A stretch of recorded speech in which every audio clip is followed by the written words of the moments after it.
नेत्रों में अर्जुन के अश्रु है, करुणा है और शोक है। उसकी विस्मयता से दुखी यह समस्त लोक है। बोले कृष्ण, हे पार्थ, मन में यह कैसा कलमश आया? क्या विशाल सेना देखकर तुम्हारा मन घबराया? जीवन का मूल समझते हो, ये तनिक भी अनुकूल नहीं। तुम कर्तव्यों के पालन करता हो, जीवन कोई धूल नहीं।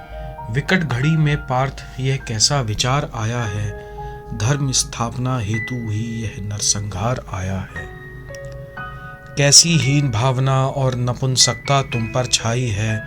उठो पार्थ, गांडीव पकड़ो, परीक्षा की घड़ी आई है। तुम शत्रुओं के दमनकारी यह व्यवहार नहीं शोभा देता। हृदय की त्यागो दुर्बलता, यह आचार नहीं शोभा देता। अर्जुन करुणा भाव लिए कर जोड़ केशव से बोला, केशव, मैं धर्म अनुयायी हूँ, मैं नहीं कोई सपोला। वृद्ध जनों और परिवारजनों पर किस विधि बाण चलाऊंगा? ऐसे घृणित कार्य से बेहतर मैं नर्क लोक को जाऊंगा। वध करने से बेहतर होगा भिक्षुक बन भीख मांगना। राजभोग की लालसा से बेहतर होगा रण त्यागना। वृद्ध जनों का वध करके जो भी प्राप्त करूंगा, रक्त सनी उस सिंहासन पर मैं कैसे प्रवास करूंगा? कृपण दुर्बलता से ग्रस्त अपना कर्तव्य भूल रहा हूं। क्षत्रिय हूं माधव, पर जीवन का गंतव्य भूल रहा हूं। कल्याणकारी हो जो कार्य आप मुझे अवश्य बताएं। अपनी शरण में ले मुझको, जीवन का मार्ग दिखाएं। मुझको सुख पहुंचा पाए इस रण में सामर्थ्य नहीं। सुख विहीन रण करने का केशव कोई अर्थ नहीं।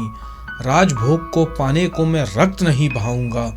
माधव मुझे क्षमा करें, मैं गांडीव नहीं उठाऊंगा। माधव विपदा समझे अर्जुन की, कंठस्थ होकर बोले। माधव विपदा समझे अर्जुन की, कंठस्थ होकर बोले, पार्थ, तुम क्षत्रिय हो, साधु हो या फिर हो मन के भोले। तुम उसकी चिंता करते हो जो शोक करने योग्य नहीं। जीवन और मृत्यु के पीछे विद्वान करते वियोग नहीं।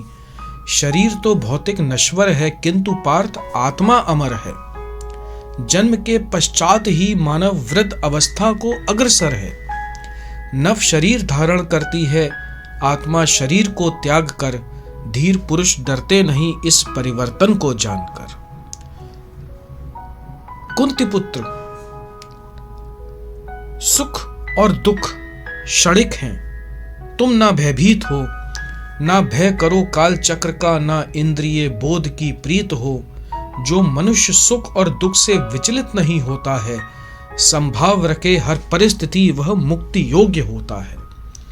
वह अज्ञानी है जो समझता है कि आत्मा नश्वर है। ज्ञानी है वह बोध जिसे कि आत्मा ही ईश्वर है। आत्मा ना जन्म लेती, ना मृत्यु को प्राप्त होती है।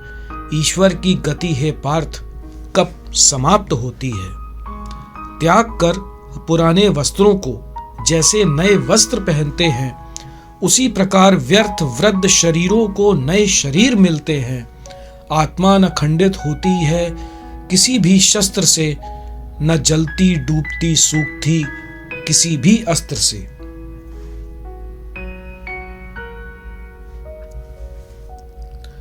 यह अघुलनशील है, शाश्वत है, सर्वव्यापी, अविकारी है।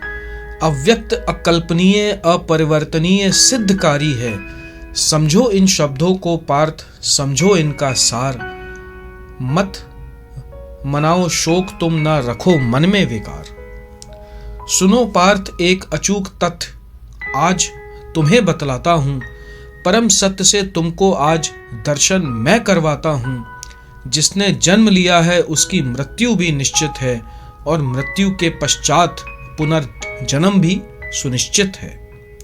पार्थ, तुम एक क्षत्रिय हो और युद्ध तुम्हारा धर्म है। त्यागो वेदना हृदय की पार्थ, यही तुम्हारा कर्म है। स्वर्ग लोक के द्वार खुले हैं, यदि वीर गति तुम पाते हो। क्षत्रिय धर्म निभाते हुए यदि मृत्यु को प्राप्त हो जाते हो। किंतु युद्ध